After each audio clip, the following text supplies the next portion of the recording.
America শুল্ক না কমালে যেসব ক্ষেত্রে প্রভাব পড়বে। যুক্তরাষ্ট্রের প্রেসিডেন্ট ডোনাল্ড ট্রাম্প বাংলাদেশ সহ 14টি দেশের ওপর 35% আমদানি শুল্ক আরোপ করেছে। যদিও এই সিদ্ধান্ত এখনও কার্যকর হয়নি, তবুও এর প্রভাব নিয়ে বাংলাদেশে উদ্বেগ তৈরি হয়েছে। বিশেষ করে তৈরি পোশাক, চামড়া এবং অন্যান্য রপ্তানি নির্ভর শিল্পগুলোর ওপর সরাসরি এই শুল্কের নেতিবাচক প্রভাব পড়বে বলে আশঙ্কা করছেন অর্থনীতিবিদ এবং বাণিজ্য সংশ্লিষ্টরা। সরকারের প্রতিক্রিয়া, আলোচনার পথ এখনও খোলা। মঙ্গলবার সচিবালয়ে এক সংবাদ সম্মেলনে বাণিজ্য সচিব মাহবুবুর রহমান এই শুল্ক নীতিকে বিরূপ উল্লেখ করে বলেন, আমরা সর্বাত্মকভাবে কূটনৈতিক এবং বাণিজ্যিক আলোচনা চালিয়ে যাচ্ছি। আশা করছি আলোচনা থেকেই ভালো কিছু বেরিয়ে আসবে। তিনি আরও জানান, এই সমস্যার সমাধানে বাংলাদেশের পক্ষ থেকে বিভিন্ন ছাড়ের প্রস্তাব দেয়া হয়েছে, যার মধ্যে রয়েছে যুক্তরাষ্ট্রের কাছ থেকে বোয়িং বিমান কেনা, খাদ্যপণ্য এবং তুলা আমদানিতে অগ্রাধিকার এবং অস্ত্র ক্রয়ে সরকারের আগ্রহ প্রকাশ। ভিয়েতনাম যেখানে পেরেছে, বাংলাদেশ কেন নয়? মাহবুবুর রহমান বলেন, ভিয়েতনাম মধ্যস্থতার মাধ্যমে 26% শুল্ক কমিয়ে এনেছে, তাহলে বাংলাদেশ কেন পারছে না? তিনি স্বীকার করেন, বাংলাদেশের পক্ষ থেকে আলোচনা এবং কূটনীতিতে যথেষ্ট চেষ্টা হয়েছে, তবে হয়তো প্রস্তুতির কিছু ঘাটতি ছিল। তিনি সতর্ক করে বলেন, যদি শেষ পর্যন্ত আমেরিকা শুল্ক না কমায়, তাহলে আমাদের কিছু খাতে বড় ধরনের আর্থিক চাপ তৈরি হতে পারে। যেসব খাতে শুল্কের প্রভাব পড়বে, প্রথমেই রয়েছে তৈরি পোশাক রপ্তানি। বাংলাদেশের সবথেকে বড় রপ্তানি খাত হলো তৈরি পোশাক শিল্প। এই খাত থেকে যুক্তরাষ্ট্রে প্রতি বছর প্রায় $7 বিলিয়ন পণ্য রপ্তানি করা হয়। 35% শুল্ক আরোপ করা হলে এই খাতে প্রতিযোগিতামূলক সুবিধা কমে যাবে এবং যুক্তরাষ্ট্রের ব্র্যান্ডগুলো ভিয়েতনাম, মেক্সিকো অথবা ইন্দোনেশিয়ার মতো বিকল্প উৎস খুঁজতে বাধ্য হবে। এরপরে রয়েছে চামড়া এবং জুতা খাত। বাংলাদেশের চামড়া এবং জুতা খাত ইতিমধ্যেই সংকটে আছে। যুক্তরাষ্ট্রে এই খাতের রপ্তানি প্রায় $30 কোটি মতো। শুল্ক বাড়লে এই খাত পুরোপুরি মুখ থুবড়ে পড়তে পারে। এরপরে রয়েছে আইসিটি পণ্য এবং ফার্মাসিউটিক্যালস। সম্প্রতি বাংলাদেশের ফার্মাসিউটিক্যালস এবং আইটি খাতেও যুক্তরাষ্ট্রের রপ্তানির সম্ভাবনা তৈরি হয়েছে।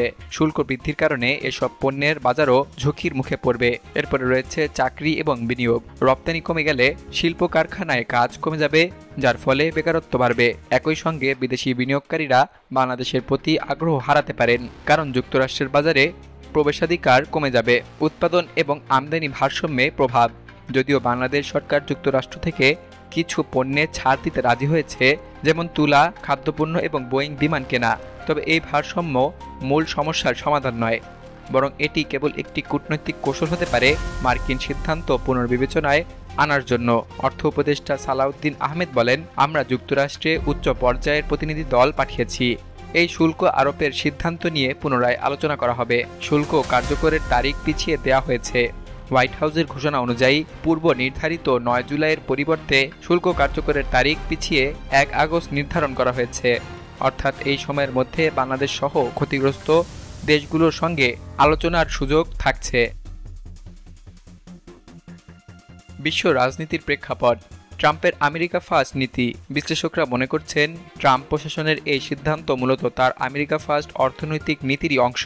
এই নীতির আওতায় আমেরিকান শ্রমিকদের সুরক্ষার কথা বলা হলেও এতে বিশ্বব্যাপী বহু উন্নয়নশীল দেশের অর্থনীতি চাপে পড়বে। 14টি দেশের মধ্যে বাংলাদেশ, দক্ষিণ কোরিয়া, জাপান, তুরস্ক, ভারত প্রভৃতি রয়েছে, যারা মার্কিন বাজারে প্রতিযোগিতামূলকভাবে পণ্য সরবরাহ করে থাকে। বাংলাদেশের কূটনৈতিক বিকল্প কি হতে পারে? প্রথমেই WTO অর্থাৎ বিশ্ব বাণিজ্য সংস্থাতে অভিযোগ। একতরফাভাবে শুল্ক আরোপ করলে বাংলাদেশ WTO-তে আনুষ্ঠানিক অভিযোগ দিতে পারে। এরপর মাল্টিল্যাটারাল আলোচনার উদ্যোগ। বাংলাদেশ অন্যান্য ক্ষতিগ্রস্ত দেশগুলোর সঙ্গে মিলে একটি যৌথ ফোরাম গঠন করতে পারে মার্কিন প্রেসারে চাপ সৃষ্টির জন্য। এরপর বিকল্প বাজার খুঁজতে হবে, যেমন ইউরোপ, মধ্যপ্রাচ্য, আফ্রিকা এবং দক্ষিণ আমেরিকায় বাংলাদেশের পণ্য রপ্তানির পরিসর বাড়ানো দরকার, যাতে নির্ভরশীলতা কমে যায়। আলোচনায় এখন মূল চাবিকাঠি। যুক্তরাষ্ট্রের সঙ্গে বাণিজ্য নিয়ে বাংলাদেশের সম্পর্ক দীর্ঘদিনের। হঠাৎ করে 35% শুল্ক আরোপ রপ্তানি এবং শিল্প খাতের জন্য বিপর্যয় ডেকে আনতে পারে।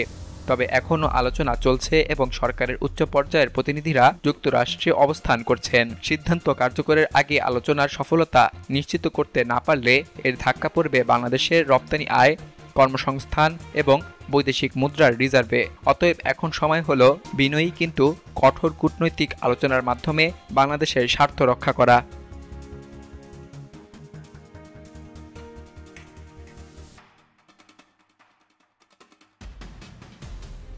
বিলিয়ানুর, নিউজ ডেস্ক, বাংলাদেশ কণ্ঠ, ঢাকা।